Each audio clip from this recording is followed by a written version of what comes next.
ഗാമിലെ ഈ മഹാദുരന്തത്തിന്റെ ഭാഗമായി ലോകത്തിലെ മുഴുവൻ രാജ്യങ്ങളിലും പോയി ഇന്ത്യയുടെ നിലപാടുകൾ ഓപ്പറേഷൻ സിന്ദൂരിനെ കുറിച്ച് വിശദീകരിക്കാവുന്ന സംഘത്തിനകത്ത് ബഷീർ സാഹിബുണ്ട്. ഖായിദ-മില്ലത്ത് മുഹമ്മദ് ഇസ്മായിൽ സാഹിബിന്റെ ഈ രാഷ്ട്രീയ പാർട്ടിയെ അങ്ങനെ അംഗീകരിക്കുന്നു എന്നത്, ഈ രാജ്യം അംഗീകരിക്കുന്നു എന്നതിന്റെ തെളിവാണ് അദ്ദേഹത്തിന്റെ യാത്ര. ഞങ്ങൾക്ക് സന്തോഷമുണ്ട്, ഞങ്ങൾക്ക് ആ പ്രതിബദ്ധതയുണ്ട്, ഞങ്ങൾ ഈ രാജ്യത്തിന്റെ കൂടെ നിൽക്കുന്നവരാണ്. അദ്ദേഹം പോവുകയാണ്. അദ്ദേഹം ആ ഉത്തരവാദിത്തം ഏറ്റവും മനോഹരമായി അദ്ദേഹത്തിന് നിർവഹിക്കാൻ കഴിയും. കാരണം ഇത് ഖായിദ-മില്ലത്ത് മുഹമ്മദ് ഇസ്മായിൽ സാഹിബിന്റെ പാർട്ടിയാണ്. ഈ രാജ്യത്ത് തീവ്രവാദത്തെ കയറ്റി അയക്കുന്ന പാകിസ്ഥാൻ അല്ല. ഞങ്ങളുടെ സഹോദരന്മാർ മക്കയിലാണ്, കഅബയിലാണ്, അവിടെയാണുള്ളത്. ഹജ്ജ് നിർവഹിക്കാൻ പോയവരാണ്. അവരുടെ ലോകത്തിലെ ഏറ്റവും വിശുദ്ധമായ ആ ഇടം സൗദി അറേബ്യ, അത് ഉൾക്കൊള്ളുന്ന സൗദി അറേബ്യ അടക്കം ഇന്ത്യക്കെതിരെ വന്നാൽ അവർക്കെതിരെ പടപെട്ടാൻ ഇന്ത്യയുടെ മുന്നിൽ ഇന്ത്യൻ യൂണിയൻ മുസ്ലിം ലീഗിന്റെ ചുണക്കുട്ടികൾ ഉണ്ടാകുമെന്ന് പ്രഖ്യാപിച്ചത് ഖായിദ-മില്ലത്ത് മുഹമ്മദ് ഇസ്മായിൽ സാഹിബാണ്. പക്ഷേ ഞാനൊരു ചോദ്യം ചോദിക്കുന്നത്, ഈ ആളുകളൊക്കെ പോകുന്നുണ്ടല്ലോ, അവർ പറയുന്നത് മാത്രം ലോകം കേൾക്കുമെന്ന് അവർ വിചാരിക്കുന്നുണ്ടോ?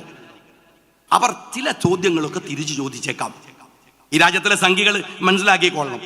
അവർ ചോദിക്കും, ഭീകരാക്രമണത്തിൽ കൊല്ലപ്പെട്ട സേനാ പ്രവർത്തകരുടെ അംഗങ്ങളുടെ ഭാര്യമാർ, അവർ കാണിച്ച ഒരു ധൈര്യമുണ്ട്. ആ ധൈര്യത്തെ കളിയാക്കിയ സംഘികളുടെ നിലപാട് എന്തായിരുന്നു? രാജ്യം അവർക്കെതിരെ എന്തു നടപടിയാണ് എടുത്തത് എന്ന് അവരോട് ചോദിക്കും. മുസ്ലിങ്ങൾക്കെതിരെയും കാശ്മീരിലെ ജനതക്കെതിരെയും പഹൽഗാമിലെ മഹാദുരന്തത്തിന് ശേഷം ഈ സംഘികൾ നടത്തിയ ആക്രമണം ഒരു പാകിസ്ഥാൻ പരിപാടി ആയിരുന്നോ എന്ന് അവർ ചോദിക്കും. രാജ്യം കണ്ട ഒരു മഹാദുരന്തത്തില് 2 സർവകക്ഷി യോഗം വിളിച്ചപ്പെടും. എന്തേ നിങ്ങളുടെ പ്രൈം മിനിസ്റ്റർ വരാതിരുന്നത് എന്ന് അവർ ചോദിക്കും. 3ാമതൊരു യോഗം വിളിക്കണമെന്ന് പ്രതിപക്ഷം പറഞ്ഞിട്ടും എന്തേ വിളിക്കാത്തത് എന്ന് അവർ ചോദിച്ചെന്നിരിക്കും. എത്ര റഫേൽ വിമാനങ്ങൾ വെടിവെച്ചിട്ടു എന്ന് ഇന്ത്യയിലെ പ്രധാനമന്ത്രിയുടെ അത്രത്തോളം ജനാധിപത്യത്തിൽ പ്രാധാന്യമുള്ള പ്രതിപക്ഷ നേതാവ് രാഹുൽ ഗാന്ധി ചോദിച്ചിട്ടും എന്തേ നിങ്ങൾ ഉത്തരം കൊടുക്കാത്തത് എന്ന് അവർ നിങ്ങളോട് ചോദിക്കും. സൈനിക ഓഫീസറായിരുന്ന കേണൽ സോഫിയ ഖുറൈഷി, ആ സോഫിയ ഖുറൈഷിയെ കുറിച്ച് തീവ്രവാദികളുടെ സഹോദരി എന്നാണ് ഈ രാജ്യത്തിലെ ഒരു സംഘി മന്ത്രി വിളിച്ചത്. തീവ്രവാദികളുടെ സഹോദരി എന്ന്. അയാൾ ഈ രാജ്യത്ത് ഇപ്പോഴുമുണ്ട്. ഒരാഴ്ചയായി വിദേശത്തേക്ക് ഈ രാജ്യത്തിന്റെ സന്ദേശവുമായി പോകുന്നവരോട് അവർ ചോദിക്കും, എന്തു നടപടിയാണ് നിങ്ങൾ ആ മന്ത്രിക്കെതിരെ എടുത്തത്? ഈ രാജ്യത്തിന്റെ സൈന്യത്തോട് നിങ്ങളുടെ മര്യാദ ഇതാണോ എന്നവർ ചോദിക്കും. പാകിസ്ഥാനും ഇന്ത്യയും തമ്മിലുള്ള വിഷയം ഉഭയകക്ഷി വിഷയമാണെന്ന് പറയുന്നത് ഇന്ത്യയാണ്. പിന്നെ എന്തിനാണ് ഞങ്ങളോട് നിങ്ങൾ സംസാരിക്കാൻ വന്നത് എന്ന് നിർബന്ധമായും അവർ ചോദിക്കും.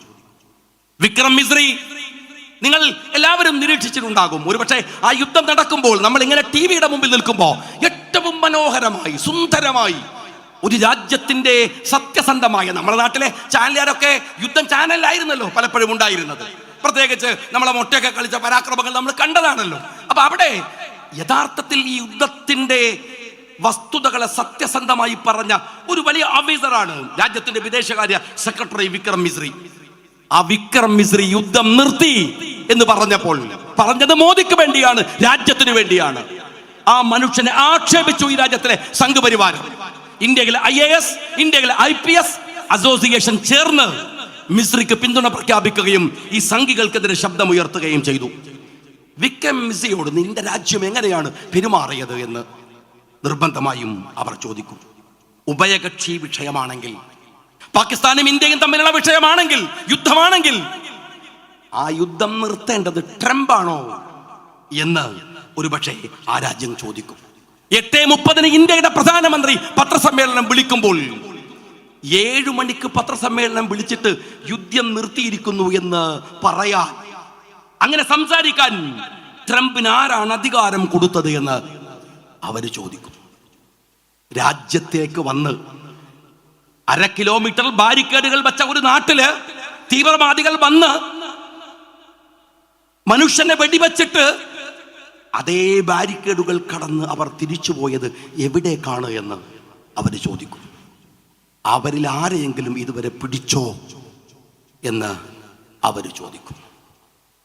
ഈ രാജ്യം തലകുനിക്കുന്നു ഈ സംഘി പുങ്കവന്മാരെ കൊണ്ട്, രാജ്യം ഭരിക്കാൻ അറിയാത്തവരെ കൊണ്ട്.